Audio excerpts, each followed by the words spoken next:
tous, on se retrouve pour une nouvelle vidéo, un nouveau tuto sur JavaScript et aujourd'hui on va apprendre à faire ce décompte. Donc ce décompte qui n'est pas anodin mais c'est un décompte avant le nouvel an. Si vous voulez impressionner vos proches et créer votre propre site web qui fait le décompte avant la nouvelle année, eh bien vous pouvez suivre mon tuto. En premier temps, on va déjà créer tous nos fichiers, donc index.html, style.css et script.js.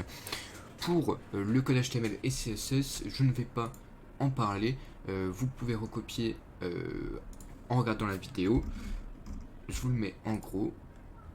Ou alors directement aller chercher le code qui sera en description et que je vais mettre sur mon GitHub.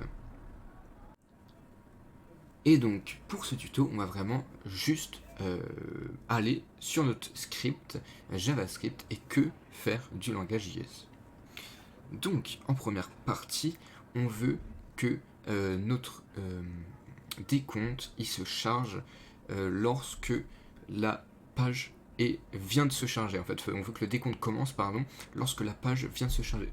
Donc déjà, premier truc, on n'oublie pas le differ dans notre lien au script pour que le JavaScript s'exécute bien après la page HTML. Donc, comme j'ai dit, on veut que le JavaScript se fasse après que le chargement de la page HTML. Donc on va faire document, donc pour prendre un document qui va correspondre à l'HTML en gros. On va utiliser la méthode addEventListener. Et du coup, on va mettre DOM content loaded qui va nous dire lorsque tout le contenu de la page HTML est chargé, ça va exécuter la fonction qu'on va créer. Et donc, voilà. Donc là, ce qu'on vient de faire, c'est de dire que la fonction qu'on va écrire, donc notre partie JavaScript, va être exécutée lorsque tout le contenu de notre document HTML sera chargé. Donc en premier temps, on va créer une variable qu'on va appeler countDown et element et qui va correspondre du coup au HTML. Donc on va prendre l'ID countdown, donc je vais vous montrer countdown, je vais vous montrer sur la partie là. Countdown c'est notre div, donc en gros ce qu'on va faire c'est qu'on va aller chercher notre div HTML pour plus tard du coup la modifier et écrire du coup notre décompte pour le nouvel an. Ensuite on va pouvoir créer une fonction qui va update le décompte, donc on va l'appeler update countdown. Donc oui, je précise, j'écris mes tutos en anglais parce que pour plus tard, si vous voulez travailler dans le développement informatique, donc tout ce qui est code, dev web, etc., eh bien c'est mieux de vraiment tout écrire en anglais parce que vous serez amené à travailler avec des personnes anglophones, etc. Donc je préfère faire, en tout cas à partir de maintenant, mes tutos avec des variables en anglais. Donc c'est pour ça que ma fonction, je l'ai appelée update countdown. Ensuite, on va créer deux variables, donc qui va nous mettre notre date actuelle, le moment actuel, donc où la page est chargée, et ensuite la fin du décompte. Donc on va l'appeler now pour maintenant, et on va mettre notre date actuelle, donc date. Voilà. Et ensuite du coup la deuxième variable qui va être la date où notre décompte va s'arrêter, donc target date, et ça sera du coup new date, pareil, mais cette fois-ci on veut mettre une date précise et une heure précise, donc on va mettre 2024, 01 pour janvier, 01 pour le 1er janvier, et enfin pour le time on va mettre 00, 00, 00, donc pour minuit. Ensuite, on va recréer une constante qui va nous calculer la différence entre notre date actuelle et la date qu'on vise. Donc, target date moins now. Ce calcul va nous servir après pour les formules qu'on va utiliser. Parce que du coup, on va devoir calculer le jour, l'heure, la minute et la seconde qui nous reste avant la date voulue. Voilà. Donc, vous vous doutez bien, on va créer 4 variables. Donc, une variable days qui va correspondre.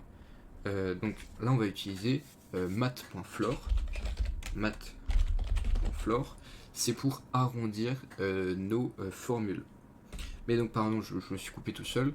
La variable days qui va correspondre donc au jour restant. Donc, on va faire time difference et on va le diviser par 1000. Ensuite, fois 60 pour les secondes, fois 60 pour les minutes et fois 24 pour les heures. Et du coup, on va faire ça en fait 3 fois en plus pour les heures, les minutes et les secondes. Donc, hours, désolé pour l'accent, hein, minutes et secondes. Et du coup, là on va quand même devoir modifier quelque chose.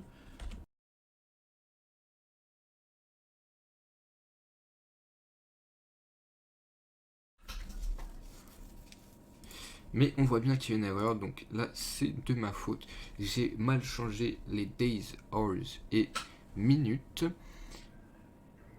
Et du coup, en fait, faut bien pas oublier de changer là. On met pas le x24 parce que c'est des minutes. Et là, on enlève x60 et x24 parce que c'est des secondes. Et aussi, on fait attention de bien mettre pas des slash, mais là des pourcents. Donc pour la formule. Jusqu'à la fin de la vidéo, les formules sont fausses, mais c'est normal, j'ai corrigé après avoir fait cette partie. Gardez bien celles avec les pourcents que je viens de vous montrer, elles sont justes.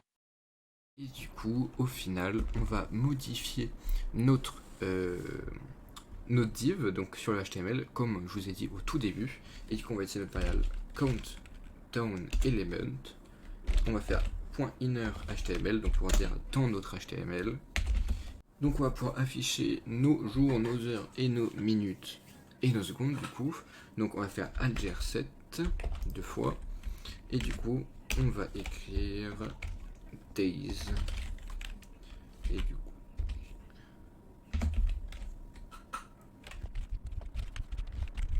on a bien tout écrit.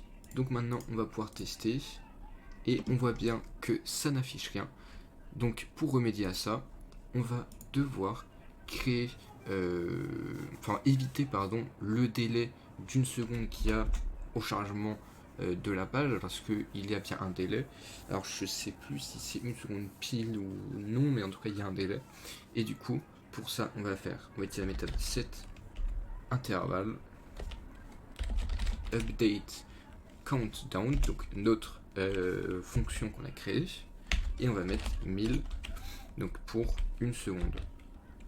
Et du coup après, on va pouvoir remettre update countdown et ça va exécuter notre fonction. Et du coup cette fois-ci, on va pouvoir sur notre page et on voit bien que notre décompte marche bien et marchera jusqu'au nouvel an.